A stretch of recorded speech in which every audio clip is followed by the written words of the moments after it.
श्री भगवान उवाच अशोच्यान अन्वशोचस्त्वं प्रज्ञावादांश्च भाषसे गतासून गतासूयश्च नानुशोचन्ति पंडिताः। श्री भगवान बोले, मनुष्य को शोक तब होता है जब वह संसार के प्राणी पदार्थों में दो विभाग कर लेता है कि ये मेरे हैं, ये पराये हैं, ये मेरे परिवार के हैं और ये मेरे परिवार के नहीं हैं। जब ऐसी मोह ममता हो जाती है। अशोच्यान अन्वशोचस्त्वम, संसार मात्र में दो चीज़ें हैं, सत और असत, शरीरी और शरीर। इन दोनों में शरीरी तो अविनाशी है और शरीर विनाशी है। ये दोनों ही अशोच्य हैं। अविनाशी का कभी विनाश नहीं होता, इसलिए उसके लिए शोक नहीं करना चाहिए, और विनाशी का विनाश होता ही है, पक्का होगा, वो एक क्षण भी स्थायी रूप में नहीं रह सकता, इसलिए उसके लिए भी शोक करना नहीं बनता। तो मनुष्य के सामने जन्म लेना, मरना, लाभ हानि आदि के रूप में जो भी कुछ परिस्थिति आती है वह प्रारब्ध के अनुसार ही आती है, कर्मों का फल ही होता है। उस अनुकूल प्रतिकूल परिस्थिति को लेकर शोक करना, सुखी दुखी होना केवल मूर्खता है। तो जो भी कोई परिस्थिति आई है, अनुकूल और प्रतिकूल, जब ये आई है तो ये जाएगी जरूर। भगवान कहते हैं, ये अर्जुन, प्रज्ञावादांश्च भाष्य, एक तरफ तो तू पंडितों की जैसी बातें कर रहा है और दूसरी तरफ शोक भी कर रहा है, इसलिए तू केवल बातें ही बनाता है, वास्तव में तू पंडित है नहीं। क्योंकि जो पंडित होते हैं, जो विवेकी होते हैं, वो किसी के लिए भी कभी शोक नहीं करते। तू तो कह रहा है कुल का नाश होने से कुल धर्म नष्ट हो जाएगा, धर्म के नष्ट होने से स्त्रियाँ दूषित हो जाएंगी, जिनसे फिर वर्ण शंकर संतानें पैदा होंगी, वह वर्ण शंकर कुल घातियों को और उनके कुल को नरकों में ले जाने वाली होंगी। पिंड और पानी ना मिलने से उनके पितरों का भी पतन हो जाएगा।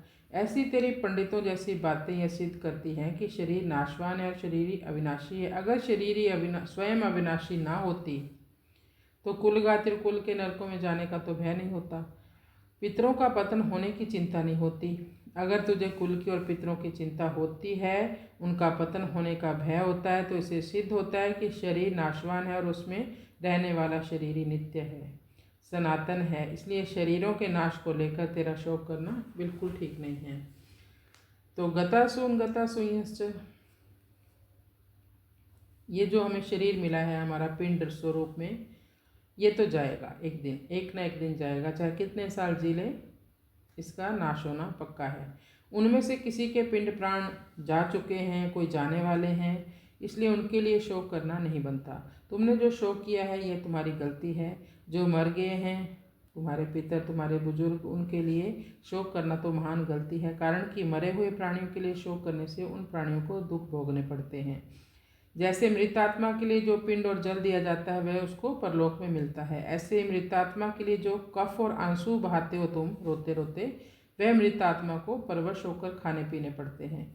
जो अभी जी रहे हैं उनके लिए भी शोक नहीं करना चाहिए, उनका तो पालन पोषण करना चाहिए, उनके लिए हर सुविधा का प्रबंध करना चाहिए। उनकी क्या दशा होगी, उनका भरण पोषण कैसा होगा, ये भी भगवान पर ही छोड़ देना चाहिए। ये भी चिंता नहीं करनी चाहिए, क्योंकि चिंता शोक करने से कोई लाभ नहीं होता। मेरे शरीर के अंग शिथिल हो रहे हैं, मुख सूख रहा है, आदि विकारों के पैदा होने में मूल कारण है शरीर के साथ तेरा संबंध। कारण कि शरीर के साथ एकता मानने से ही शरीर का पालन पोषण करने वालों के साथ अपनापन हो जाता है।